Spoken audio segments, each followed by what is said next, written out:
MHD 4 के अंतर्गत आचार्य हजारी प्रसाद द्विवेदी द्वारा लिखित कुटज एक निबंध है। आचार्य हजारी प्रसाद द्विवेदी ने निबंध साहित्य में वृद्धि की तथा हिंदी निबंध को ललित की परंपरा प्रदान करी। द्विवेदी जी निबंधकार के साथ साथ आलोचक, इतिहासकार, उपन्यासकार भी हैं। उनके निबंध अनेक संग्रहों में संकलित हैं। कुटज भी उनका एक निबंध है। कुटज शिवालिक पर्वत पर पाया जाने वाला एक पौधा है। कुटज के द्वारा वे जीवन के संघर्ष, भविष्य के बारे में अपने विचार रखते हैं। उन्होंने अत्यंत आत्मीय एवं हृदयस्पर्शी शैली में अपने विचार प्रस्तुत किए हैं, जो उनकी दृष्टि में निबंध व्यक्ति की स्वाधीन चिंता की उपज है। उनके निबंध संग्रह हैं अशोक के फूल, विचार प्रवाह, कुटज। अंतर्वस्तु कुटज निबंध के द्वारा द्विवेदी जी ने अनेक महत्वपूर्ण मुद्दे उठाए हैं, अपने हृदय के भावों को चित्रित किया है। पाठक को नहीं लगता कि वह एक वृक्ष की शुष्क वर्णन पढ़ रहा है, अपितु वह भाव विभोर हो जाता है। कुटज अपनी विषम परिस्थितियों में उगता है। इस पर्वत श्रृंखला में उन्होंने शिव के रूपाकार को देखा है। हिमालय और पर्वत के प्रस्तुतिकरण के लिए कालिदास स्मरण करते हुए उन्होंने हिमालय को पृथ्वी का मानदंड कहा है। कुटज विषम परिस्थितियों में भी मस्त मौला अर्थात हंसता हुआ प्रतीत होता है। इतनी कठिन स्थितियों में भी खुद को जिंदा रखना अर्थात कुटज अपराजय जीवन शक्ति के कारण ही झुलसती धूप में भी फूलों से लदा रहता है। वे कहना चाहते हैं कि साधारण मनुष्य जिसमें जीवन जीने की इच्छा है, वो परिस्थितियों की कठोरता को भेद कर जीवन का आनंद प्राप्त कर सकता है। उन्होंने जीवन को कला, तपस्या मानकर कुटज के माध्यम से व्यक्त करने का प्रयास किया है।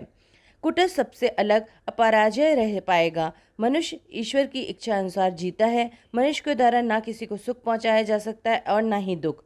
द्विवेदी जी ने कुटज के द्वारा भारतीय चिंतन धारा के अनुरूप मन को वश में करने और निस्वार्थ होकर जीने की प्रेरणा दी है। कुटज में द्विवेदी जी ने कुटज के वर्णन में रमे दिखाई दिए हैं। उनकी दृष्टि में भाव, उपदेश, जीवन दर्शन आदि के रूपों को वर्णित करती है।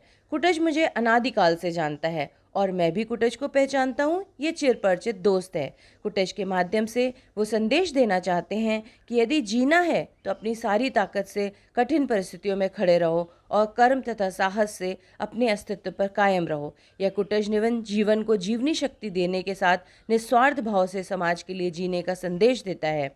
कुटज की भाषा शैली, कुटज की भाषा भावपूर्ण, प्रभावमय एवं सहरत है। वाक्य रचना के विषय के अनुरूप, जिसमें छोटे छोटे वाक्यों के साथ साथ लंबे वाक्यों को भी स्थान दिया गया है। विवरण के साथ साथ चित्रात्मक भाषा इसे रोचक बनाती है। जैसे इन्हीं में से एक छोटा सा बहुत ठिगना पेड़ है, पत्ते चौड़े भी हैं और बड़े भी, फूलों से तो वह ऐसे लदे हैं कि पूछिए नहीं। अजीब सी अदा है, मुस्कुराता जान पड़ता है। मुहावरों का भरपूर प्रयोग है। द्विवेदी जी के कुटज से आत्मीय भाव की अभिन्नता भी दिखाते हैं और बातचीत करते भी प्रतीत होते हैं। उदाहरण के लिए, पहचानता हूँ उजाड़ के साथी, तुम्हें अच्छी तरह पहचानता हूँ, मनस्वी मित्र तुम धन्य हो। कुटज निबंध में द्विवेदी जी ने गप्प शैली, जो कि एक प्रकार की कथा है, उसको भी अपनाया है। याज्ञवल्क्य बहुत बड़े ब्रह्मवादी ऋषि थे, जिन्होंने अपनी पत्नी को विचित्र भाव से समझाने की कोशिश की। सब कुछ स्वार्थ के लिए है। पुत्र पुत्र के लिए प्रिय नहीं होता, पत्नी पत्नी के लिए प्रिय नहीं होती, अर्थात सभी अपने मतलब के लिए प्रिय होते हैं। आत्मनस्तु कामाय सर्व प्रियम भवति। कुटज एक भावात्मक शैली है, साथ ही साथ इसमें वैचारिकता भी है। इसी के साथ ही कुटज पाठ का पूर्ण सारांश समाप्त होता है। धन्यवाद।